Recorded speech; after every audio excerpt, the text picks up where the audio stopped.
Salut, c'est Leïla, me voici avec une nouvelle vidéo. Donc je reviens parmi vous pour vous présenter une recette à base de karité. Donc si ça vous intéresse, je vous invite à rester avec moi pour la suite de la vidéo. A tout de suite. Ça y est, on commence. Alors on va prendre la karité pure. C'est une karité que j'ai achetée chez l'Africain à Paris. Donc il y a environ 100 grammes de karité là pour la première partie. Donc je mets tout dans mon petit bol et je vais commencer à battre à petits tours pour détendre la karité et ensuite je vais accélérer pour la détendre encore plus avant de pouvoir rajouter mes huiles et tous mes actifs.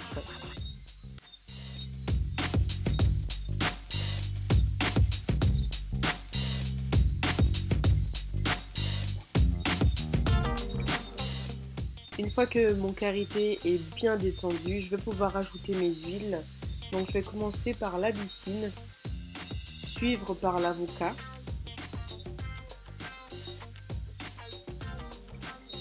Hors caméra, j'ai mis la première cuillère d'abyssine, donc une erreur de tournage, je suis désolée.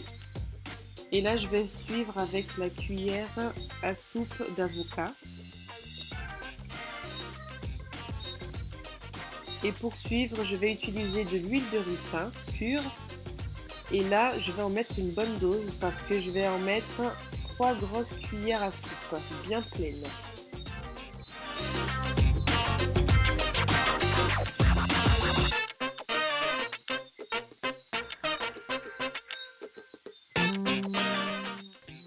Et c'est reparti pour une séance de batteur pour bien mélanger les huiles et le beurre de karité. On recherche une texture homogène.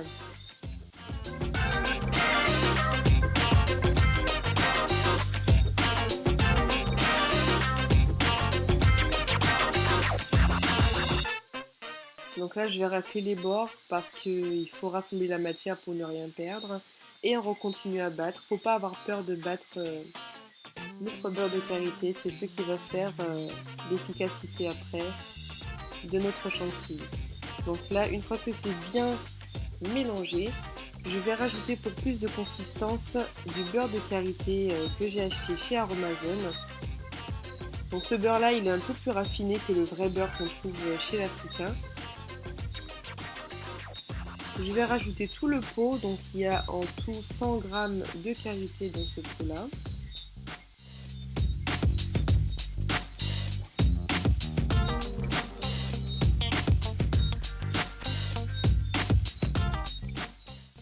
Une fois que j'ai fini de me battre pour tout rajouter, je vais remettre un coup de batteur pour encore bien mélanger le tout. Et là, on va commencer à aérer notre chantilly.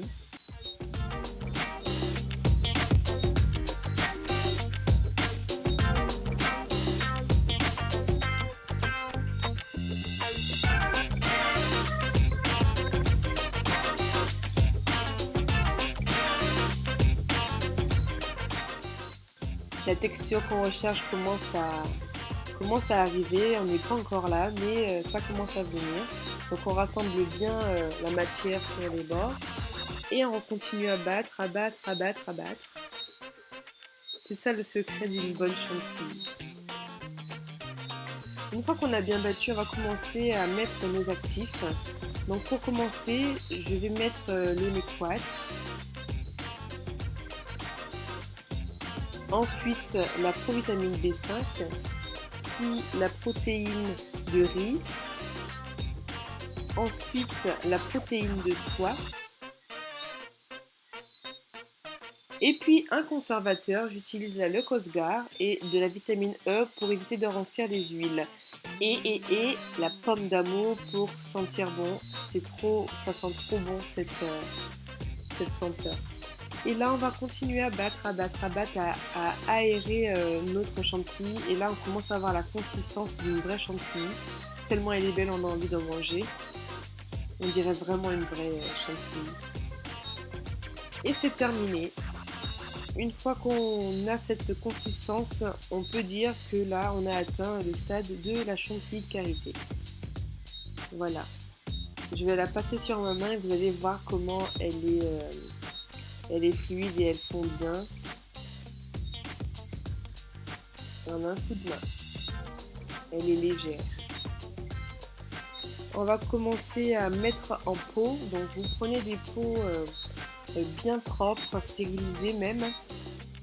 Vous les remplissez au ras-bord et vous fermez. On nettoie le tout et le tour est joué. Voilà notre petit pot de chantilly. Avec tout ça, j'en ai fait 4. Et les voilà, mes bébés. 4 beaux pots de chantilly. Et maintenant, c'est à vous de jouer.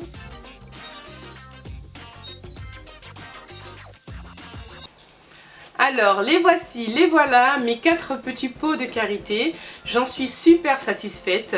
La texture est aérée, elle est fluide, elle est onctueuse. Elle fond bien et pénètre super bien dans les cheveux. Franchement, j'en suis super contente. Donc, si vous vivez dans les pays chauds, attention, mettez-les au frais pour ne pas que la texture soit perdue et que ça fonde finalement. Et si vous êtes en métropole, je pense qu'il n'y a pas besoin de les mettre au frais. Donc j'ai oublié de vous préciser dans les explications que pour mes actifs, donc pour chacun des actifs, j'ai mis 20 gouttes. Donc bon, après ça dépend de chacun d'entre vous, hein. Ça dépend de ce que vous cherchez, si vous voulez plus ou moins, enfin c'est vous qui voyez. Donc moi j'en ai mis 20 parce que je voulais booster ma chantilly un max. Donc après c'est vous qui voyez.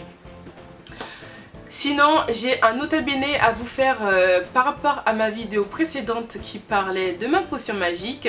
Donc, si vous me suivez sur les réseaux sociaux, vous avez pu constater que j'avais juré la main sur le cœur que je ne mettrais plus ce spray dans la tête tellement ça puait, c'était nauséabonde. Donc, en fait, j'ai fait une erreur, j'ai laissé dehors, donc avec l'atmosphère d'ici, il fait tellement chaud, et bien la composition a tourné. Donc s'il fait chaud chez vous, attention, laissez le spray au frais. Et même partout, je pense qu'il vaut mieux laisser au frais. Donc voilà, j'en ai refait. Et vous pouvez constater que j'ai fait un gros vapeau. Et donc voilà, l'odeur ne me dérange plus du tout. Donc je continue à mettre matin et soir en massant mon cuir chevelu pour que ça pénètre un peu mieux. Donc là, je suis satisfaite de l'odeur et de la tenue du spray, voilà. Et puis on verra par la suite, quelques semaines plus tard, si c'est vraiment efficace au niveau de la pousse. Donc voilà, cette vidéo est terminée. Donc je vous invite à me suivre sur les réseaux sociaux, Snapchat, Instagram, Facebook. Si vous n'êtes pas encore abonné, je vous mets les liens en barre d'infos.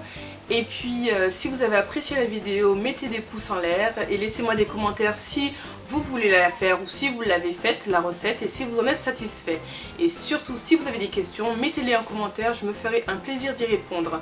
Donc voilà, je vous dis à bientôt pour de nouvelles vidéos et je vous fais de gros bisous, prenez soin de vous. Allez, ciao!